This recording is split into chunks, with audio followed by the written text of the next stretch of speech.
Hello बच्चों, मैं हूँ राज रौनियार।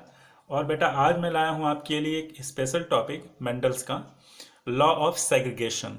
होता क्या है लॉ ऑफ सेग्रीगेशन? तो इसको जानने से पहले हम ये जानेंगे कि आखिर में मेंडल के कौन सा एक्सपेरिमेंट में ये लॉ ऑफ सेग्रीगेशन आया और क्यों आया। ठीक है। तो मेंडल्स ने सबसे पहले अपना एक्सपेरिमेंट किया था मोनोहाइब्रिड क्रॉस के लिए। ठीक है ना, यानी कि वन कॉन्ट्रास्टिंग कैरेक्टर को चूज किया था उन्होंने। एक टाल प्लांट लिया था, एक डॉर्फ प्लांट लिया था। ठीक है, और उनके बीच में क्रॉस पोलिनेशन कराया था।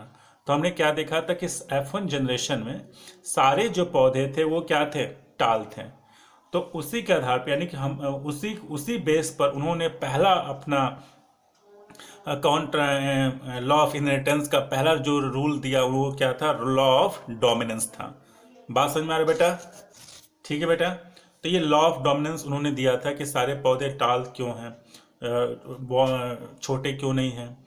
तो लॉ ऑफ डोमिनेंस यानी कि पहले जनरेशन में कुछ ऐसे कैरेक्टर्स थे जो कैरेक्टर अपने आप को शो करते हैं उसे डोमिनेंट करते हैं, जो अपने आप को नहीं शो कर पाते वो क्या था, रिसेसिव कहलाते थे। यहाँ पे डॉर प्लांट जो होते हैं, डॉर प्लांट F1 जनरेशन में अपने आप को शो नहीं कर पाए थे। ठीक है, इसलिए उनको क्या कहा गया, रिसेसिव कैरेक्टरिस्टिक वाले फैक्टर या फिर जीन कहा गया। मेंडल ने उसे फैक्टर कहा था, आज हम लोग उसको जीन कहते हैं। ठीक है, यू नो। फिर उसके बाद इन्होंने टाल प्लांट्स का, मेंडल ने क्या किया, उन्हीं टाल प्लांट्स के जो हाइब्रिड प्लांट था, ये F1 जनरेशन में ज़्यादा सारे जितने प्लांट आए थे उनको क्या कहते हैं बेटा, हाइब्रिड प्लांट, क्योंकि दोनों का मिक्सचर है हाइब्रिड प्लांट। अब क्या क्या मेंडल ने दोबारा कि उन हाइब्रिड प्लांट का क्या किया, सेल्फ पॉलिनेशन करा दिया। क्या करा दिया, सेल्फ पॉलिनेशन करा दिया। ठीक है, तो यहाँ पे सेल्फ पॉलिनेशन करा दिया।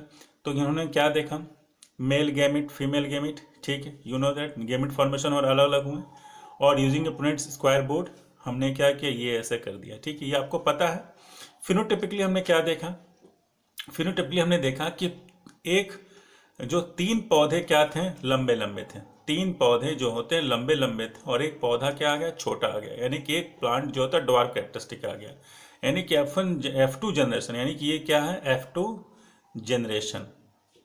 ठीक है, F2 जनरेशन में हमें क्या मिला, 3:1 फिनोटिपिकली। यानी कि बाहर से वो पौधे कैसे थे, दिखाई दे रहे थे फिनोटिपिकली बाहर से 3:1, तीन लंबे एक बौने। लेकिन जीनोटाइप की डीपली हमने देखा, जीनोटाइप यानी कि जेनेटिकली वो कैसे मॉडिफाइड है। तो जेनेटिकली हमने देखा कि एक प्योर था, प्योर टॉलनेस था, दो हाइब्रिड वाले थे। एक प्योर था, दो हाइब्रिड वाले थे, और एक जो था वो डॉर्फ वाला था। अब मेंडल के दिमाग में ये आया कि आखिर में ये डॉर्फ वाला कैरेक्टरिस्टिक कैसे आ गया। तीन तो ठीक है, तीन लंबे आ गए, चलो ठीक है, लेकिन ये डॉर्फ वाला कैसे आ गया। डॉर्फ वाला जो कैरेक्टरिस्टिक था वो तो विलुप्त हो चुका था F1 जनरेशन में, ये सेकंड जनरेशन में आ कैसे गया। ठीक है, इसी पर उन्होंने क्या दिया, अपना रूल दिया, लॉ ऑफ सेग्रीगेशन। क्या कहा इसके बारे में हम लोग देखते हैं। ठीक है, तो लॉ ऑफ सेग्रीगेशन में होता क्या है। ठीक है, आखिर ये फैक्टर ये जो ये नया कैसे आ गया। ठीक है, तो मेंडल ने बताया, बोला उन्होंने कि जब प्रत्येक कोई भी पेरेंट्स हैं, चाहे टाल हो चाहे ड्वार्फ हो, किसी भी कैरेक्टरिस्टिक को रिप्रेजेंट करने के लिए उनके पास फैक्टर्स होते हैं। ठीक है ना, फैक्टर को आज हम लोग जीन कहते हैं। तो जो फैक्टर होते हैं वो हमेशा किस फॉर्म में होते हैं, पेयर फॉर्म में होते हैं। यानी कि जो जीन होते हैं किसी भी कैरेक्टरिस्टिक को शो करने के लिए वो हमेशा पेयर में रहते हैं। ठीक है ना, तो मेंडल ने उसे क्या कहा था, फैक्टर कहा था। ठीक है बेटा, तो किसी भी कैरेक्टरिस्टिक को शो करने के लिए वो जीन या फैक्टर पेयर में होते हैं। ठीक है ना, पेयर में होते हैं। और ड्यूरिंग द गैमेट फॉर्मेशन के समय ये फैक्टर के जो पेयर हैं, जिसे इन्होंने एलील्स कहा था, ये एलील्स जो होते हैं, एलील्स टी टी एक टी एलील हो गया। तो ये गैमेट फॉर्मेशन के समय ये एलील्स जो होते हैं वो सेपरेट हो जाते हैं, अलग अलग हो जाते हैं। ठीक है ना, तो गैमेट फॉर्मेशन के समय एलील्स जो होते हैं, जो पेयर वाले होते हैं, वो अलग अलग हो जाते हैं। और प्रत्येक गैमेट में चाहे वो मेल गैमेट हुआ चाहे फीमेल गैमेट हुआ, प्रत्येक गैमेट में एक कैरेक्टर का यानी कि एक फैक्टर का केवल एक ही एलिल्स आता है। ठीक है ना, एक ही एलिल्स, ये गैमेट हो गया। ठीक है ना, एक ही एलिल्स आता है। तो प्रत्येक कैरेक्टर से केवल प्रत्येक गैमेट में एक कैरेक्टर के केवल एक ही एलिल्स आते हैं। ठीक, ये उन्होंने रूल दिया कि क्या क्या है कि गैमेट फॉर्मेशन के समय एलिल्स जो होते हैं, जो पेयर में होते हैं, वो अलग अलग हो जाते हैं। यही हाल तो F1 जनरेशन में क्या हुआ कि जब F1 जनरेशन में जब फिर से फ्यूजन हुआ, क्रॉस पोलिनेशन हुआ, तो सारे पौधे टालनेस थे। उस टालनेस में हमें क्या दिखाई दिया कि एक कैपिटल टी था और स्मॉल टी था। ठीक है ना, कैपिटल टी यहाँ पर डोमिनेंट होने के चलते स्मॉल टी वाली कैरेक्टरिस्टिक को क्या किया, इसके कैरेक्टर्स को, यानी कि टालनेस वाले कैरेक्टर ने स्मॉल टी वाले डॉर्फनेस वाले कैरेक्टर को क्या कर दिया, डोमिनेट कर दिया, यानी कि अपने आप को शो किया, और इसके कैरेक्टर को क्या कर दिया, छुपा दिया, रोक दिया, इनहिबिट कर दिया। ठीक है, ये इन्होंने F1 जनरेशन में देखा। अब जैसे उसका सेल प्रोडक्शन किया तो हमने क्या देखा कि लास्ट वाला टी दिया। तो वो उनका कहना ये था कि जो F1 जनरेशन में जो प्लांट की कैरेक्टरिस्टिक हमको नहीं मिली थी, वो F2 जनरेशन में हमको रिकवर मिली, हमको फिर से वो प्लांट मिला। ऐसा क्यों? क्योंकि गैमेट के फॉर्मेशन के समय जो टी इसके साथ था, जो स्मॉल टी इसके साथ जो उसकी कैरेक्टरिस्टिक थी, क्या इसके साथ रहने से इसकी कैरेक्टरिस्टिक लॉस हो गई? नहीं, ये इसके साथ लॉस नहीं हुई है। बस इसके साथ कुछ समय तक, जब तक इसके साथ है कैपिटल टी स्मॉल टी, ठीक है ना, तो स्मॉल टी जब कैपिटल टी के साथ जब तक साथ है, तब तक वो अपनी कैरेक्टरिस्टिक को रोके हुआ है। कौन रोका हुआ है? डोमिनेंट टी रोका हुआ है। ठीक है ना, जैसे इससे सेपरेट होता है सेल पोलिनेशन में, जैसे ये दूसरे से सेपरेट होता है और फिर से आपका गैमेट फॉर्मेशन होता है, फर्टिलाइजेशन होता है, तो फिर से वो अपने जैसे ही पार्टनर को देखता है, अपने जैसे गैमेट्स को देखता है, अपने जैसे सेम गैमेट्स को देखता है, तो फिर से वो पेरेंटल की तरह आ गया, डॉर्फ वाला आ गया। तो ये कैसे पॉसिबल है? ये कैसे पॉसिबल हुआ? गैमेट के फॉर्मेशन से ही ना पॉसिबल हुआ, गैमेट के पॉसिबल फॉर्मेशन से पॉसिबल हुआ, कभी तो स्मॉल टी आया। बात समझ में आ रहा है? क्यों? क्योंकि स्मॉल टी इसके साथ था, जब ये इसके साथ था तो अपने कैरेक्टरिस्टिक को शो नहीं किया। जब कैपिटल टी स्मॉल टी के साथ था तो अपनी कैरेक्टरिस्टिक को शो नहीं कर पाया।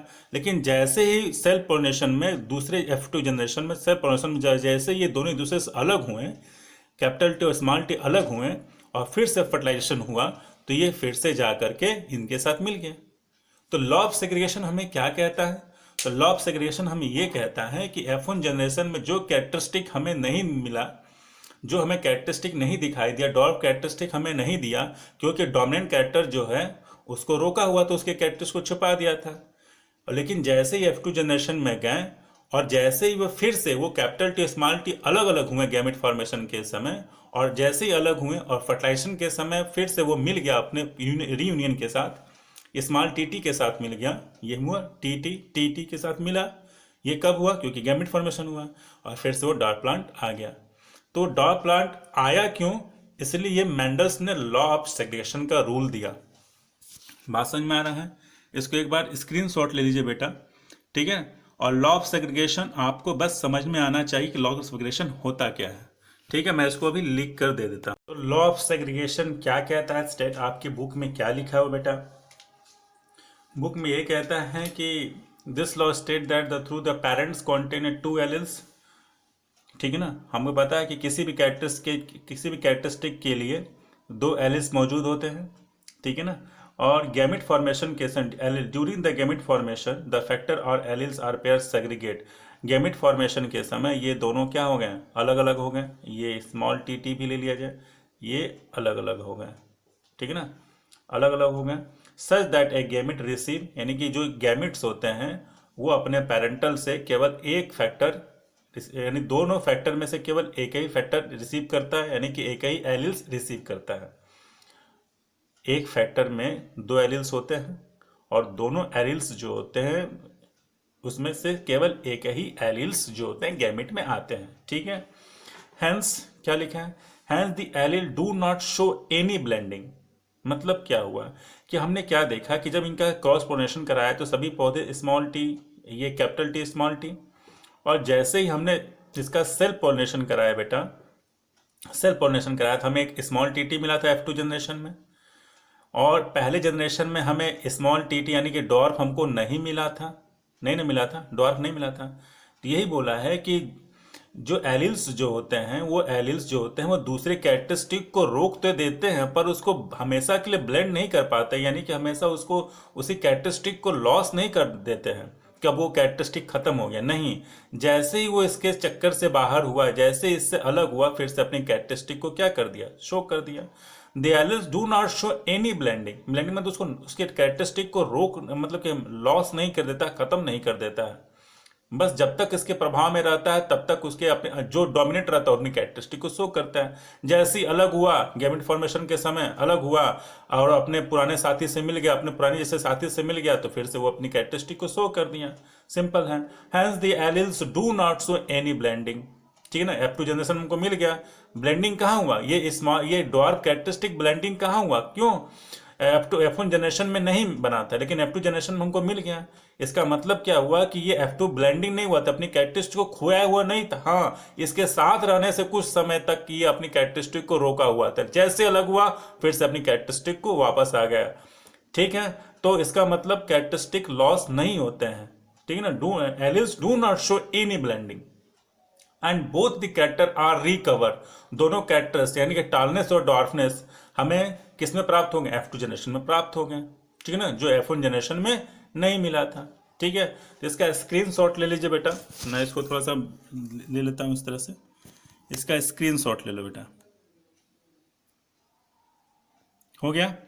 ठीक है, तो अगर आपको ये वीडियो अगर पसंद आता है तो प्लीज़ इसको लाइक कर दीजिएगा और सब्सक्राइब कर दीजिएगा अगर पसंद आता है तो। ठीक है ना, अगर अगर नहीं पसंद आया है, कोई प्रॉब्लम है, तो इसमें नीचे कमेंट बॉक्स में लिख दीजिए कि आखिर प्रॉब्लम है क्या, और मैं उसको फिर से सुधार करके उसको मैं फिर से एक वीडियो बना दूंगा आप लोग के लिए। कहाँ पॉइंट पे कहाँ आपको प्रॉब्लम आ रहा है उसको फिर से मैं बना दूंगा। ठीक है ना, लेकिन सेटिस्फैक्शन होना चाहिए बेटा। तो प्लीज़ सब्सक्राइब एंड बाय। हाँ, इसके बाद हम लोग क्या पढ़ेंगे, monohybrid dihybrid class में तीसरा जो रूल था लॉ ऑफ इंडिपेंडेंट असॉर्टमेंट, वो कैसे आया। ठीक है, इन डाई हाइब्रिड क्लास में कैसे आया, क्यों आया। ठीक है, चलिए बेटा इसको एक बार स्क्रीनशॉट ले लीजिए।